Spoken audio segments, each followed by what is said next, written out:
Machinery येऊन काय करणार? मनुष्यबळ पाहिजे ना त्याला. बरोबर आहे. मनुष्यबळ करा, मशिनरी लावा. आणि नमस्कार, टाइम ऑफ गडचिरोलीमध्ये आपलं स्वागत आहे.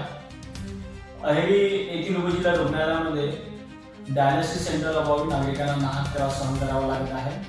तसेच किडनी विकाराच्या आजारामुळे रुग्णांना अन्य सामान्य खासगी रुग्णालयामध्ये जाऊन मोठ्या प्रमाणात उपचार करून घेऊन त्यांना आर्थिक अडचणींना समोर जावे लागत आहे. उपविभागाचे सामाजिक कार्यकर्ते संतोष ताकीपुणार आज आपण यांची प्रतिक्रिया जाणून घेऊया. या ठिकाणी रुग्णालयामध्ये डायलिसिस सेंटर अभावी नागरिकांना अन्य खासगी रुग्णालयामध्ये जाऊन उपचार करून घ्यावा लागत आहे. तसेच त्यांना त्या ठिकाणी आर्थिक भूर्दंड देखील त्यांच्यावर भरत आहे. आपण जनतेकडून काय हे करा?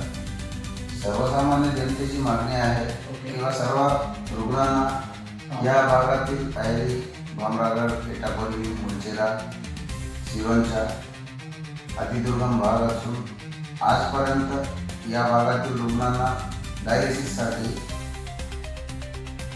गडचिरोली किंवा इतर अन्य ठिकाणी प्रायव्हेट दवाखान्यात जाऊन डायलिसिस करावा लागतो व त्याच्यात त्यांना आर्थिक नुकसानही होतो.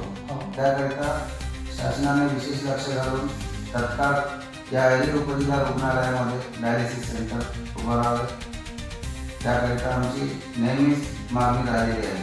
नक्की दादा, तुमच्या मागणीला शासनाने पाठपुरावा करून लवकरात लवकर डायलिसिस सेंटर उभा करून त्या ठिकाणी नागरिकांना होणारा त्रास दूर करावा. तेच गेल्या आपल्या जवळपास CS मॅडम माधुरी कनागे यांच्याशी चर्चा केली होती. चर्चे दरम्यान त्यांनी म्हटले की उपजिल्हा रुग्णालयाकडून त्या ठिकाणी जागेची सोय करण्यात आलेली आहे, पण सर्व मशिनरी त्या ठिकाणी उपलब्ध असून काम प्रगतीपथावर आहे. येत्या 2 महिन्यामध्ये सुरू होणार आहे.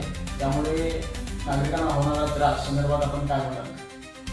मशिनरी येऊन काय करणार? मनुष्यबळ पाहिजे ना त्याला. बरोबर आहे. मनुष्यबळ करा, मशिनरी लावा आणि तत्काळ रुग्णांना मोफत उपचार द्यावा हीच आपल्याकडून शासनाकडे नेहमी विनंती असते आणि ते मागणी तत्काळ मार्गी लावावी. अशा प्रकारे अहेरी उपविभागातील होत असलेल्या सामान्य जनतेच्या त्रासाबद्दल या ठिकाणी सामाजिक कार्यकर्ते संतोष ताकीपुणार यांनी आपली प्रतिक्रिया व्यक्त केलेली आहे. धन्यवाद.